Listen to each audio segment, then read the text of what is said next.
Salmo 127, 3. Os irmãos acharam?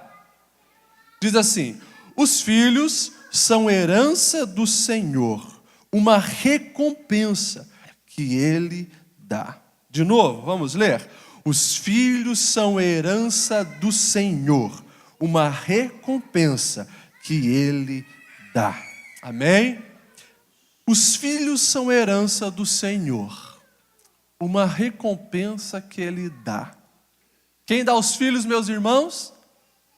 O Senhor. Quem dá os filhos é o Senhor.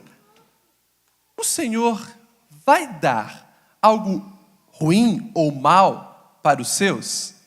Sim ou não? Não.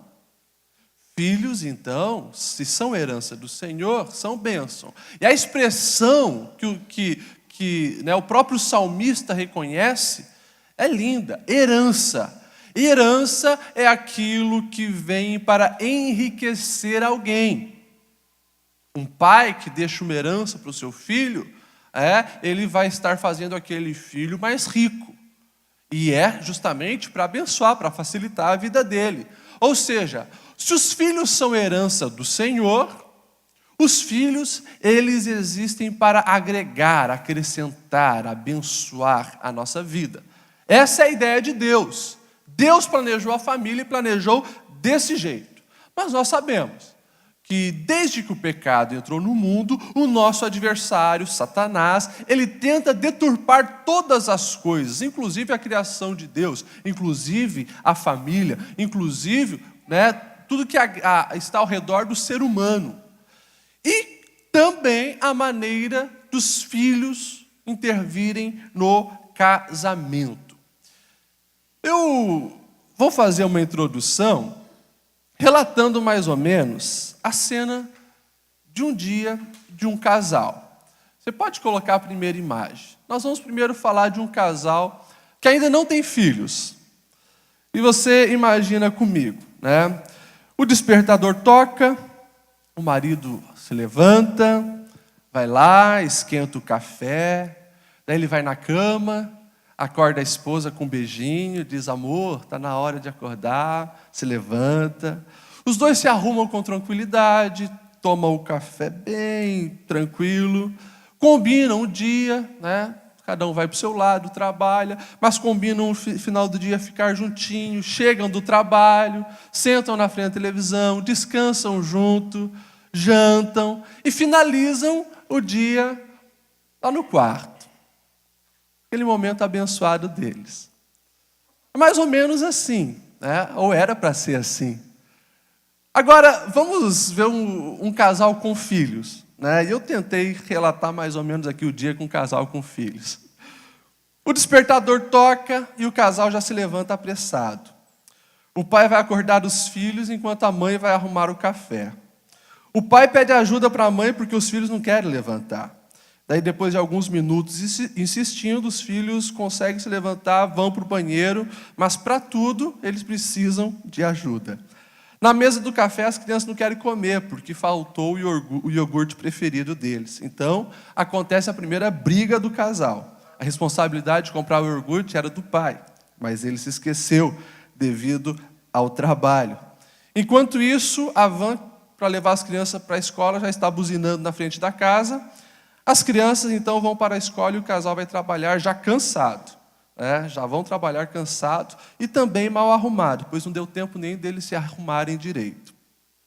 Meio-dia, depois de pegar a marmita, almoça em casa. O pai almoça correndo, pois tem que voltar para trabalhar, e já vai dizendo que não pode ajudar na cozinha, porque senão não vai dar tempo de chegar no trabalho. A mãe passa a tarde limpando a casa, separando as brigas dos filhos e tentando ajudar os filhos com a tarefa da escola. Final da tarde, quando o pai chega em casa cansado, desejando sentar e assistir TV, não pode, porque os filhos estão vendo desenho. Os pais finalizam o dia ajudando os filhos nas tarefas escolares e depois da janta, banho nos filhos, colocar as crianças na cama. Finalmente o casal tem o tempo um para o outro, mas estão tão cansados que não acontece nada. E assim eles vão descansar para o próximo dia começar a mesma rotina. É claro que aqui eu forcei um pouquinho, a barra, mas a gente percebe que os filhos, mudam totalmente a rotina de uma casa. Irmãos, desde os anos 50, psicólogos, principalmente norte-americanos, e depois até no Brasil, estudiosos, eles constataram que nos divórcios, a maioria dos divórcios, e assim é muito grande a diferença, acontece depois que nascem os filhos. A maioria dos divórcios acontece depois que nascem os filhos. E muitos casais mantêm o casamento, mas vivem um casamento ofuscado, sem brilho, sem alegria, por muitos anos, depois que nascem os filhos. Então, nós precisamos parar e analisar e aprender algumas coisas, porque é muito claro que filhos são herança. Não são para trazer um prejuízo para o casal, mas eles existem, estão ali para enriquecer. Filhos são bênção do Senhor. E os filhos, eles precisam ser um complemento na relação do casal, naquilo que mostra um vínculo maior um com o outro, uma intensidade na aliança de um com o outro, e assim por diante. Então eu fiz questão de colocar alguns pontos aqui, justamente o que um casal pode fazer para manter o casamento agradável depois que chegam os filhos. E ter, assim, o seu amor fortalecido e não enfraquecido. E ter, assim, o amor abrilhantado e não ofuscado. Então, eu coloquei aqui 9 pontos e quero discutir e discorrer junto com os irmãos sobre ele. Primeira coisa que a gente, então, precisa responder, o tema inicial era uma pergunta, é possível manter o casamento agradável depois que nascem os filhos? Sim, é possível, se a gente tomar algumas decisões. Primeira delas, que eu coloquei, precisamos entender que haverá mudanças, então precisamos se planejar. Entendam que haverá mudanças e planejem-se. Lá em Lucas, no capítulo 14, versículo 28, Jesus ele diz assim: qual de vocês, se quiser construir uma torre, primeiro não se assenta, calcula o preço para ver se tem dinheiro suficiente para completá-la? Pois se lançar o alicerce e não for capaz de terminá-la, todos vão rir, dizendo: este homem começou a construção e não foi capaz de terminar. Jesus, ele estava falando de planejamento, ou seja, ninguém constrói uma torre sem planejar se vai ter dinheiro para finalizar. E depois Jesus diz: ninguém vai para a guerra sem calcular os seus soldados. A gente muitas vezes calcula e faz planejamento para tudo.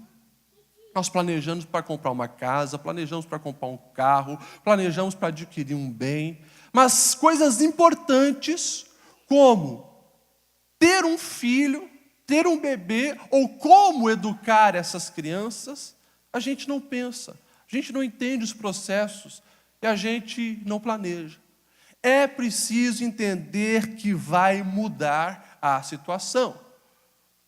Certo psicólogo, ele diz: quando nasce um bebê, não nasce apenas um bebê, mas nasce um novo homem e uma nova mulher. Nasce um novo marido e uma nova esposa, porque tudo naquela relação vai mudar. E Deus, ele é tão perfeito nisso, na sua sabedoria, que ele fez uma gestação para a raça humana de 9 meses, que é justamente para isso, para que durante 9 meses já fosse nutrindo aquele amor materno, paterno e houvesse planejamento. Então, primeira coisa que precisa acontecer, um casal que vai ter filho, ou você conhece alguém que vai ter filhos, seus filhos talvez estão passando por esse processo de agora terem filhos. Você precisa conscientizá-los, e você que vai ter filho precisa entender que vai mudar tudo. Portanto, esteja preparado para isso. Como que nós nos preparamos para isso? Principalmente os pais de primeira viagem. Vai dialogar com pessoas mais experientes, dialogar com seus pais, dialogar com a sua esposa, vai ler bons livros, vai assistir boas palestras, vai correr atrás, vai correr atrás. Porque antes era um vivendo para o outro. Era o marido vivendo para a esposa vivendo para o marido, e assim, excelente. Quando nasce uma criança, tem uma terceira pessoa ali, e alguém totalmente dependente de atenção, totalmente dependente para fazer tudo. Portanto, primeira coisa que acontece já afeta as mudanças na administração do tempo. A esposa não tem mais como ter o tempo que tinha para o marido não tem mais tempo, para a esposa como tinha antes. Isso precisa ficar bem claro. Os dois precisam estar com o coração preparado para isso. E, claro, se organizarem, se planejarem para que isso não afete a relação deles. A questão do dinheiro, precisa entender que vai mudar totalmente o orçamento, porque filho dá muito gasto. Filho dá muito gasto. Ou seja, tem casal de namorado que todo final de semana estão saindo para comer fora. Casam-se, continua a mesma coisa. Todo final de semana come fora. Daí vem os filhos e não se organiza financeiramente. Daí acontece o que o pastor Black falou semana passada. Muitos casamentos prejudicados por causa do dinheiro. Quando se vem um filho, tem que entender que vai acontecer mudanças também na área financeira. E como a área financeira tem gerado briga, desgastado o relacionamento. Uma coisa que, principalmente os homens, e claro, não percebe, é que depois da gestação, o corpo da mulher muda totalmente. Em alguns casos dos homens também, porque os homens engordam também com a gestação. Mas o corpo da mulher, ele está dizendo que eu estou me justificando. Também. Na primeira gestação da minha esposa, eu engordei uns 5 quilos junto. E eu sempre dizia, é lógico, a esposa tem os desejos. Amor, eu estou com vontade de comer chocolate, vontade de comer batata frita. Você não vai mandar ela sozinha, você vai e come junto. Você vai e come junto, então você acaba engordando também. Mas, enfim, é preciso entender essas mudanças até física, principalmente da mulher. Porque a mulher vai engordar, depois ela vai ficar flácida, cheia de estrias. Ela começa a se sentir feia. Então, você tem que estar preparado para continuar elogiando na medida certa, porque se você forçar muito a barra, ela já vai suspeitar. Você precisa continuar tocando, sendo carinhoso com ela, da maneira equilibrada. Precisa ter esse planejamento. Às vezes o marido não faz ideia, e gera muita briga, sim, no casamento, porque a mulher, ela engorda muito rápido durante a gestação. Então tem que mudar o guarda-roupa. O guarda-roupa agora para uma mulher grávida, geralmente aqueles vestidão. Só que depois que ela ganha, as roupas antes de engravidar não servia, e as de grávida também não combinam mais. E a mulher fica também angustiada, chateada, quando chega na frente do guarda-roupa e não encontra a roupa certa. E às vezes tem casal que briga, porque ali, agora o filho está crescendo, no dia da apresentação, vão para a igreja apresentar o filho, a mulher chega na frente do guarda-roupa, não tem roupa, mas olha tudo isso, e ali já tem briga por causa disso, e a relação vai se desgastando por causa disso. Questão da sexualidade. Sexualidade, ou seja, vai ter um período que vai ter que realmente se abster da sexualidade, ter relação sexual. Mas isso não pode se prolongar.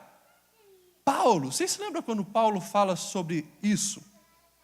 Lá em 1 Coríntios, ele diz, olha, vocês por se consagrarem, querem ficar um período sem exercer a relação sexual no casamento, que seja por pouco tempo.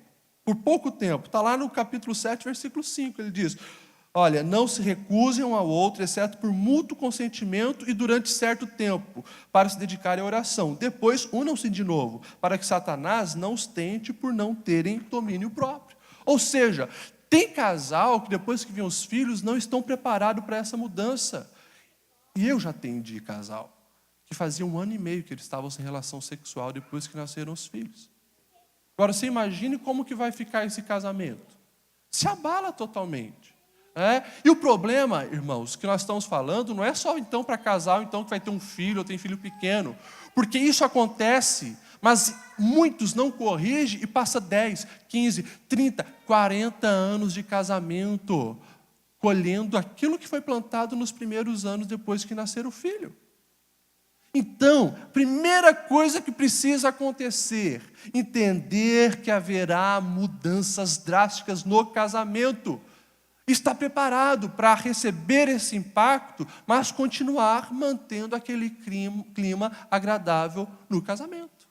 Amém, irmãos? Segunda coisa que eu coloquei ali, não valorizem os filhos mais do que o cônjuge.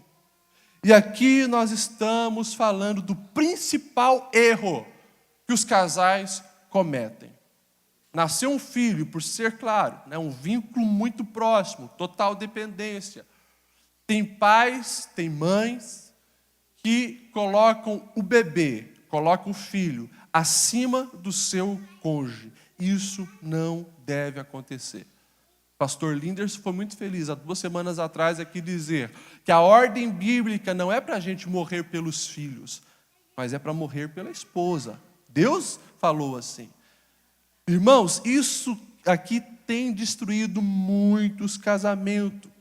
Caem no erro porque valorizam os filhos acima do cônjuge. E isso começa ali, quando os filhos são bebê, mas muitas vezes dura para sempre. Dura para sempre. Começa quando é um bebezinho, mas o filho faz 10 anos, 15 anos, 20 anos, e parece que durante toda a vida daquele filho, o pai ou a mãe coloca ele num patamar acima do marido ou da esposa. Isso é terrível. Começa já na área financeira. Infelizmente, tem marido que se a esposa pede algo, ele não dá. Olha lá para o orçamento, não, está apertado, não vai dar de comprar aquele sapato, não. Mas 3 dias depois o filho pede um brinquedo no valor muito próximo que a esposa queria. E ele vai lá e compra. O que ele está mostrando? O filho é mais importante do que a esposa. Filho é mais importante do que a esposa. Ou você vê algumas mães que o marido gosta de tal comida e ela não faz mais para ele. Mas se o filho pede a comida preferida, ela sempre faz para o filho. Para o marido, não. Para o filho, sim. Está invertendo valores, invertendo princípios bíblicos e prejudicando a relação matrimonial. Levar o casamento em segundo plano, meu irmão, devasta o casal e, agora, presta atenção nisso, também a vida dos filhos. Olha só, o Dr. Gary Chapman, que é um psicólogo cristão, ele diz assim: quando você deixa de atender às necessidades do seu cônjuge, está dando o pior exemplo possível para o seu filho. E a doutora Debbie Cherry, também psicóloga cristã, especialista em aconselhamento de casal, ela diz: uma das melhores coisas que você, pai, pode fazer pelo seu filho é amar a mãe dele. E uma das melhores coisas, mãe, que você pode fazer pelo seu filho é amar o pai dela. Ou seja, quando o casal se valoriza e os filhos conseguem enxergar esse amor muito acima deles, os filhos se sentem seguros e, consequentemente, serão muito mais saudáveis do que quando os pais os substituíram. Colocaram eles acima do marido e acima da esposa. A gente não pode esquecer isso, meus irmãos. Geralmente essa inversão acontece porque o casal fica tão fissurado: mas eu quero que meu filho seja feliz, eu quero que meu filho seja seguro, eu quero que meu filho seja bem-sucedido, então nós temos que cuidar, a ponto de cuidar tanto que vai esquecer do marido, esqueceu da esposa, só que não sabe que está cavando um buraco que ele mesmo vai cair. Porque a maior segurança, maior bem-sucesso de um filho é quando os pais se amam, é quando os pais se valorizam, é quando os pais estão ali amando-se um ao outro e semeando boas coisas na vida dos filhos. Isso a gente precisa ter bem claro. E nós precisamos lembrar de uma coisa que parece, muitos quando fazem essa inversão não se tocam. Os filhos, eles vão embora. Os filhos, eles vão embora. Faz 18, 19, 20, 30 anos. Estão indo embora. Vão casar, vão seguir a vida deles. Agora, a tua esposa, o teu marido, vai continuar. E daí, se você inverteu isso, depois que os filhos forem embora, como é que vai estar a relação? Até tentar recuperar 18, 20, 30 anos de atraso, meu irmão, passou a vida e perdeu de curtir de uma maneira maravilhosa. Então, isso precisa ficar bem claro. E nós precisamos ter essa mentalidade bíblica, que o cônjuge sempre vem antes dos filhos. E isso vai fazer bem para o seu casamento e bem para os seus filhos. Terceira coisa, muito importante que eu coloquei ali. Aprendam a dividir tarefas. Ou seja, é possível manter o casamento saudável, depois quando vem os filhos, se o casal sabe dividir as tarefas, para que não se sobrecarregue sobre um, enquanto o outro está tranquilo. Muitas vezes, o marido pensa que a responsabilidade com os filhos é da esposa. E a esposa trabalha o dia inteiro, corre atrás dos filhos, está cansada, mas ele chega e ele quer descansar. A esposa tem que fazer o jantar, tem que cuidar dos filhos, tem que lavar a louça, lavar a roupa, tem que fazer tudo sozinho, o marido fica no sofazão assistindo a televisão dele. Isso está prejudicando o relacionamento, porque a mulher está sendo sobrecarregada e o marido não. Ou às vezes vice-versa. Às vezes nós temos visto aí, maridos que trabalham o dia inteiro fora, ainda tem que dar conta de tudo também dentro de casa. Acontece também. A melhor coisa é saber dividir as tarefas. Irmãos, quando eu casei, e a minha esposa, ela sempre cuidou muito bem de mim. Nós namorávamos e a gente ia almoçar na casa dela, até quando ela ia almoçar lá na casa dos meus pais. Ela criou o costume de fazer o meu prato. Ela fazia sempre o meu prato, cuidava bem de mim, fazia o meu prato. Só que depois que veio os filhos, é claro que isso se encerrou. Agora, lá em casa funciona assim. Senta na mesa, eu já pego o prato de um, ela já pega o prato de outro, porque nós temos dois. E a gente tem que se ajudar, para dar conta das crianças. Agora, se eu não tivesse entendido isso, e não quisesse dividir as tarefas, imagine, seria mais um bebê. Não, faz o meu prato, os 3 pratos. Não tem como. As coisas mudam e é preciso justamente isso. Dividir as tarefas. Porque filhos, meus irmãos, exige muito. Filhos exige muito. E claro, quando eu falo esse dividir tarefas, é dividir tarefas, no primeiro momento, enquanto os filhos são bebê, entre o casal, de cuidar e tal. Mas, à medida que os filhos vão crescendo, tem sim que dividir a tarefa de responsabilidade com eles. Eles precisam aprender a lavar a louça, eles precisam aprender a limpar a casa, eles precisam aprender a ajudar os pais. Tem pai, tem mãe, que infelizmente, colocar os filhos numa redoma de vidro, como que se eles fizessem alguma coisa dentro de casa, estaria impedindo uma infância saudável para eles. Está criando malandro, está criando filho irresponsável. Os filhos, é claro, precisam brincar, tem que ter lazer, tem que estudar, mas também já tem que, com a medida que vão crescendo, ter responsabilidades dentro de casa. Não pode, eu conheço, infelizmente, conheci um caso onde o marido não deixava os filhos fazerem nada em casa, porque era tarefa da esposa. E lá estava, filho de 12, 13, 14 anos, marmanjos já, sendo um peso para aquela mulher, sendo um peso para a mãe, porque o marido, militar, aquele estilo coronelzão, achava que os filhos não deveriam fazer isso. O filho era só para estudar. Agora, você imagine o amor, né, entre ele e a esposa. Coisa difícil, né? Com certeza não fica uma coisa agradável, com certeza vai desgastar a relação. Então é preciso dividir a tarefa entre o marido e a esposa e depois entre os filhos, à medida que os filhos vão crescendo. Claro que tem que ter um cuidado, né? Hoje tem pais muito irresponsáveis também, que esses dias até estava assistindo um programa na televisão, inverteram tudo. Todas as responsabilidades da casa são nos filhos, né? E no caso que eu assisti no programa, a menina de 15 anos tinha que fazer tudo em casa, enquanto a mãe que saía para curtir a vida. A mãe vivia em shopping e em balada, e a menina virou, né, a responsável da casa.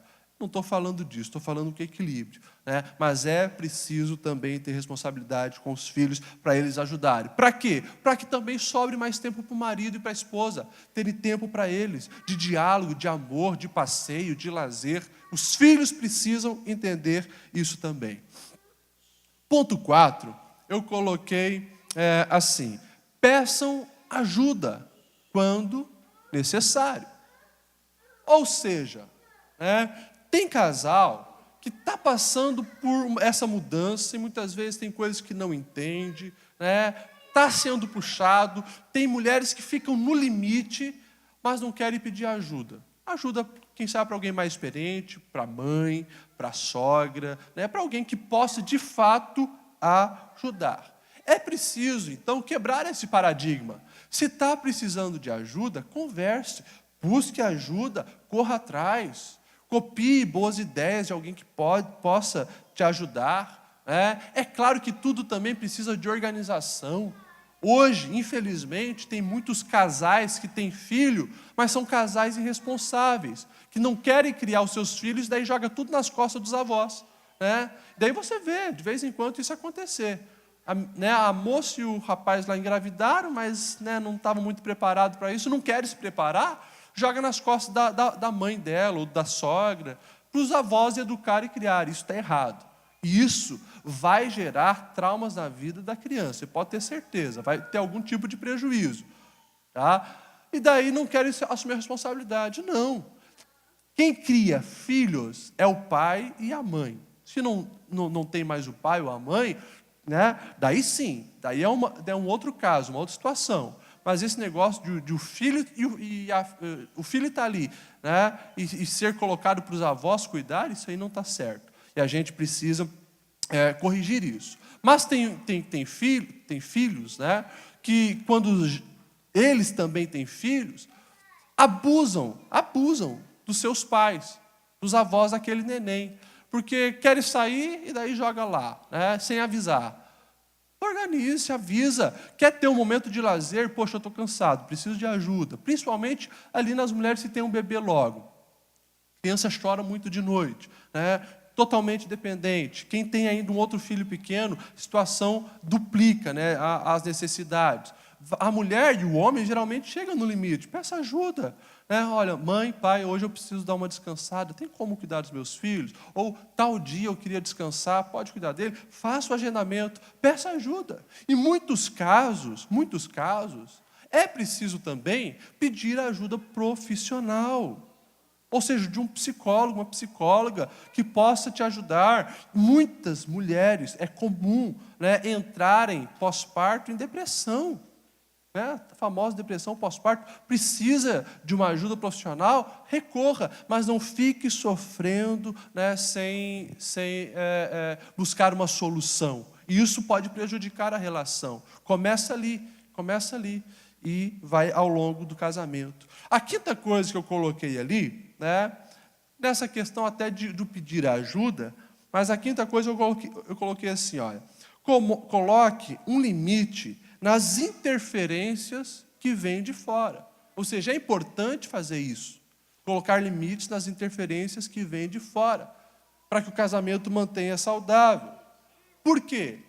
Porque, é claro, né, desde o nascimento de uma criança e depois ao longo da vida dela, os pais dele e os pais dela, os avós da criança, vão querer interferir, vão querer ajudar na educação. Mas tudo tem que ter um limite. Tudo tem que ter um limite.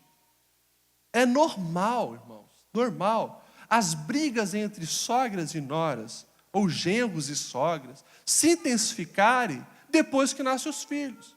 Porque daí muitos sogros, sogras, os avós, se sentem no direito. Não, é meu netinho, então eu posso estar todo dia lá, né, dando palpite, me metendo. Mas não é assim, não é assim. É preciso dialogar, conversar. Pai, mãe, é assim. Até aqui, vocês podem vir. Aqui deixa que nós cuidamos.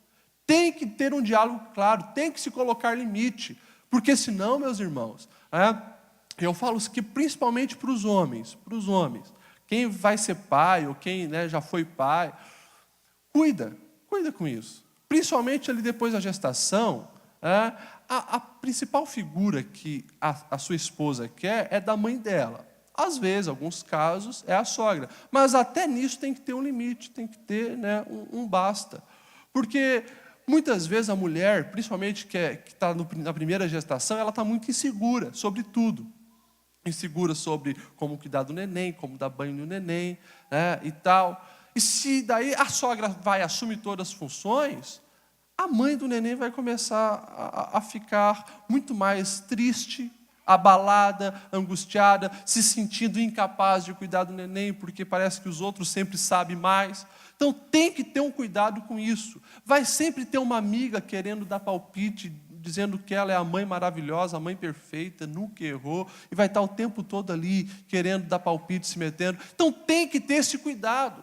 Tem que se colocar limites também nas interferências que vêm de fora, para que não prejudique a relação do casal. A sexta coisa que eu coloquei ali é justamente a necessidade de definir bem os métodos de educação e criação dos filhos. Pode passar ali no Data Show. Ponto 6. Defina bem os métodos de educação e criação dos filhos. Lá o profeta Amós, quando ele está profetizando, ele fala uma frase que, claro, ficou conhecida na cristandade. Ele diz: 2 pessoas andarão juntas se não estiverem de acordo. Um dos problemas que nós mais temos de briga de casal, discussão do casal, né, depois que os filhos nascem, envolve isso, a educação dos filhos. Porque o marido diz não, daí a esposa vai lá e diz sim para o filho. Um acha, não, mas ele não deve apanhar, deve só ficar de castigo. O outro diz, não, ele deve levar uma chinelada porque fez coisa errada. E daí o casal vai sempre se confrontando. Por quê? Porque não pensaram anteriormente sobre isso. Como que nós vamos educar os nossos filhos? Qual é o método que nós vamos usar para ensinar os princípios corretos para eles? É preciso, irmãos, haver diálogo. E tudo que eu estou falando, né, a gente pode às vezes querer só levar para quem tem criança pequena, né, mas os filhos vão crescendo e muitas vezes isso continua acontecendo, porque o filho já adulto, casado, chega na casa dos pais e pede um favor, pede um dinheiro emprestado. Às vezes acontece de novo uma divergência lá do casal, porque o pai quer emprestar, a mãe não. Então, tudo isso, a maneira de educação, de colocar os princípios no coração, precisa ser acordado pelo casal desde já. Porque vai realmente, durante todo esse processo da caminhada dos filhos, chegar um momento onde tem que definir o que nós vamos fazer. E como é bom quando o casal sempre está de acordo. Ou, se não está de acordo, né, vai discutir fora da presença do filho para se acordarem, né, para chegarem a um acordo. Depois, sim, tragam um veredito para a criança. Mas é preciso ter bem definido os métodos de educação. E eu lembro, meus irmãos, que educação dos filhos é responsabilidade dos dois. Nem só do pai e nem só da mãe. Casais inteligentes, casais cristãos, eles educam os filhos juntos. Tem marido, principalmente aqui, pega mais para o homem mesmo. Muitos homens, principalmente depois da industrialização, acharam que eles deveriam trazer, né, a comida para dentro de casa, mas a educação dos filhos era a questão da esposa. Então ele trabalhava fora, trazia o dinheiro e disse, se vira com os filhos. Nunca foi a proposta de Deus, nunca. Se nós olharmos para o Antigo Testamento, você vai ver já desde o início da formação do povo de Israel, você vai ver Deus incumbindo o homem de ensinar os princípios de Deus para os seus filhos. Era a responsabilidade do homem ensinar as leis de Deus para os seus filhos. Então, educar filhos é uma responsabilidade dos dois, não pode pesar sobre um mais do que sobre o outro. Os dois têm que estarem juntos e têm que ter isso bem definido. O ponto 7, que eu coloquei ali, justamente diz: não deixe que os filhos coloquem um cônjuge contra o outro. Isso aqui acontece. Crianças são extremamente inteligentes. E desde pequeno, semana que vem a gente vai falar um pouco mais sobre isso. Desde pequeno, dentro de casa, há um jogo pelo poder. Há um jogo pelo poder. E tem criança hoje, meu irmão, que sai vitoriosa no jogo do poder dentro de casa. Sabe como manipular o pai e manipular a mãe. Se quer que a mãe haja de um jeito, ele sabe qual é a birra certa que ele deve fazer. Se ele quer que o pai fique irritado e faça tal coisa, ele sabe como fazer. Tem criança já desde pequeno é assim. Começa já de bebê. E muitas vezes, tem crianças que colocam um pai contra a mãe contra o pai. E isso é extremamente prejudicial para a família. Claro, para o casamento. É preciso ter unidade em tudo, nas decisões que vão tomar. Né? Irmãos, assim, ó, como a gente vê, né? A criança vai lá e pede para o pai: pai, posso jogar videogame? E o pai diz não. Daí ele vai para a mãe. Né? Vai para a mãe: mãe, posso jogar videogame? A mãe, não sabendo o não do pai, né? Diz sim. E daí fica as duas opiniões. Daí quando o pai vê a criança jogando videogame, vai questionar: eu disse que não, porque você vai jogar? Não, mas a mamãe deixou. E daí o marido vai lá e, se não tiver sabedoria, né, briga com a esposa e ali começa um desgaste matrimonial de novo. É preciso ter um acordo, conversa. Né? Ei, o que a tua mãe disse? Primeira pergunta que se faz, porque geralmente, né, vai perguntar para a mãe primeiro. Né? O que a tua mãe disse? Se ela disse não, é não. Ela disse sim, é sim. E concorda. Se por acaso chegar um momento onde o casal, né, tem divergências de opinião, vão conversar sobre isso. Fora da presença das crianças, mas chegue num acordo. Não deixe que um filho fique jogando o casal contra a esposa. Isto é extremamente prejudicial, inclusive para os filhos. Isso acontece também, meu irmão, quem tem mais de um filho, irmãos. Briga de irmão, semana que vem a gente também fala mais disso, é algo que vai acontecer sempre. Vai acontecer sempre. Mas é preciso sabedoria dos pais na intervenção desses conflitos, para que isso não venha também desgastar a relação.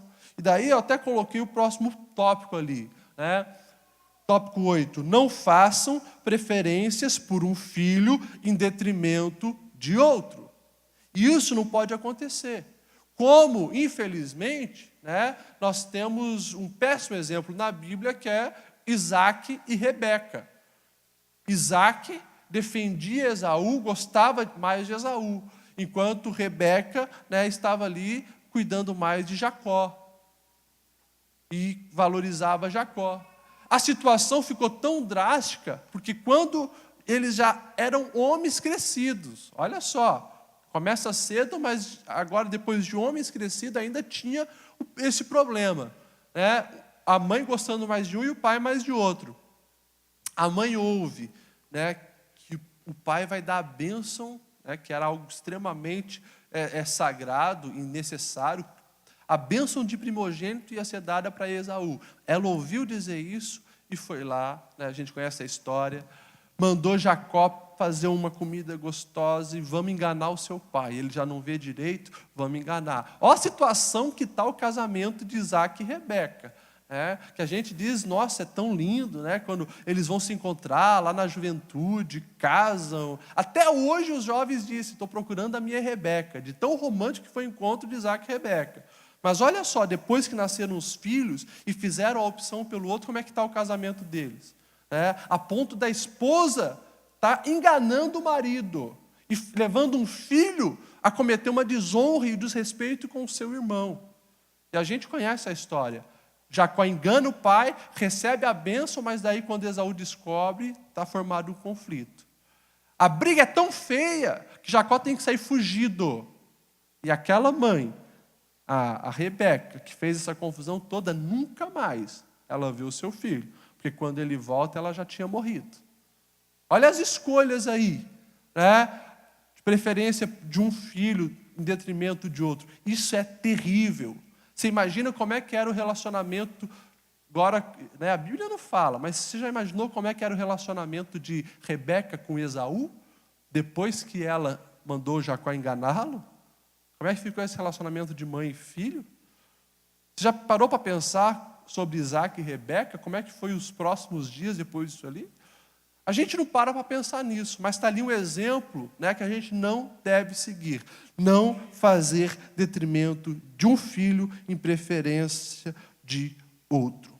E aí tem que ter, principalmente, tem que ter um cuidado extra com a chegada do segundo, terceiro, quarto filho. Porque é aí que começam as diferenças.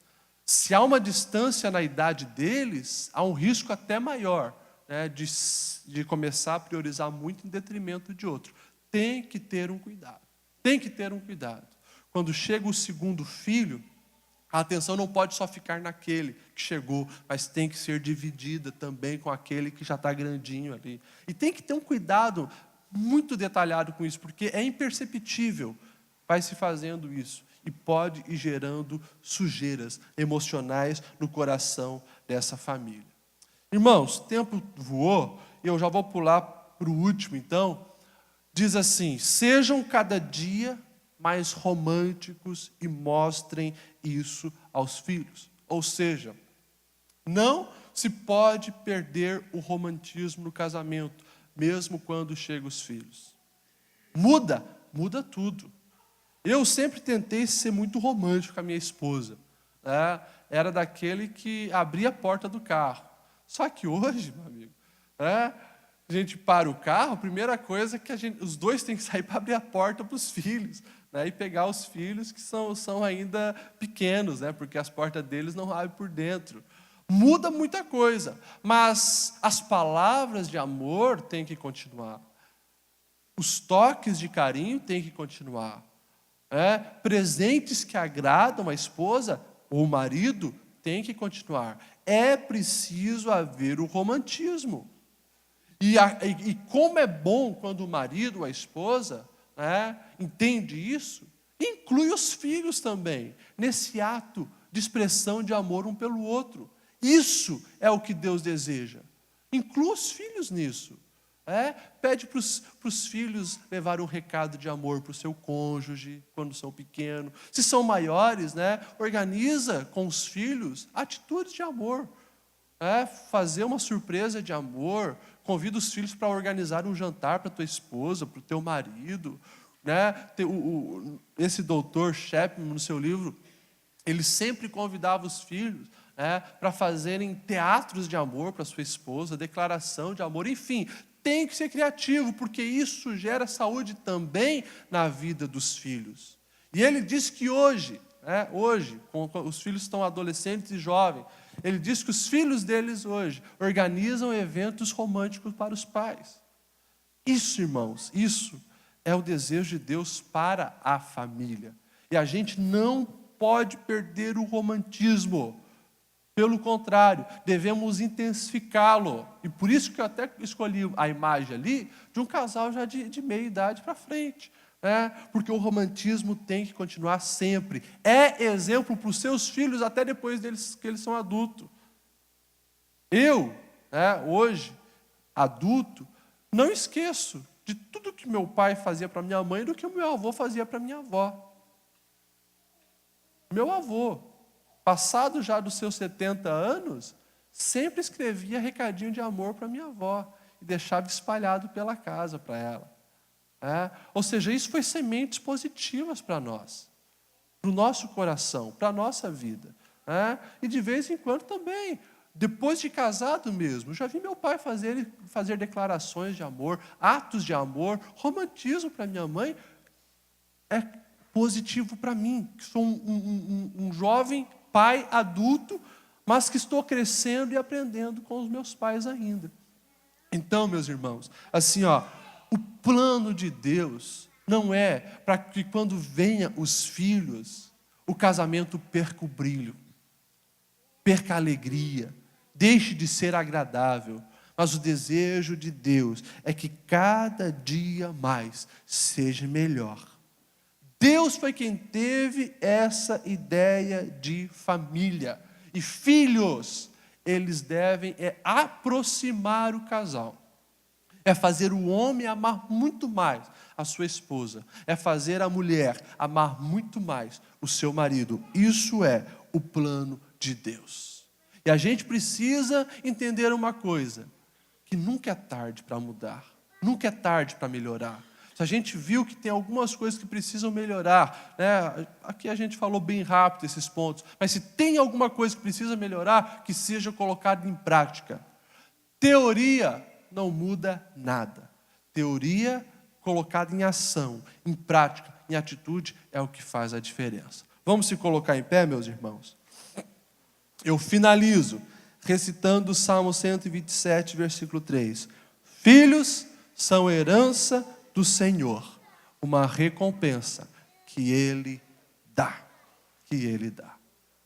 Que nós possamos sair daqui edificados, entender a necessidade de ajudar muitos novos casais que estão entrando aí para o mundo da paternidade.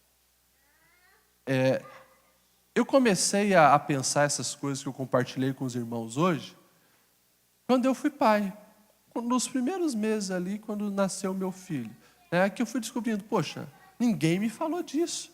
Na igreja ninguém me falou sobre isso, sobre essas coisas que estão acontecendo.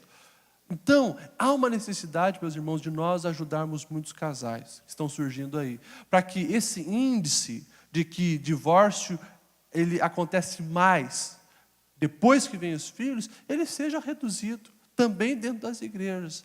Mas depende de mim e de você fazermos a nossa parte. Sermos também um canal, não apenas para a nossa realidade matrimonial, mas ajudar as pessoas que estão perto de nós. Amém? Nós já vamos fazer o nosso momento de oração, ainda dá tempo. Eu convido você a dobrar o seu joelho e a clamar pela sua família, clamar pelo seu casamento, clamar pela família das pessoas que você sabe que estão precisando de uma intervenção divina. Vamos orar 8, 10 minutinhos?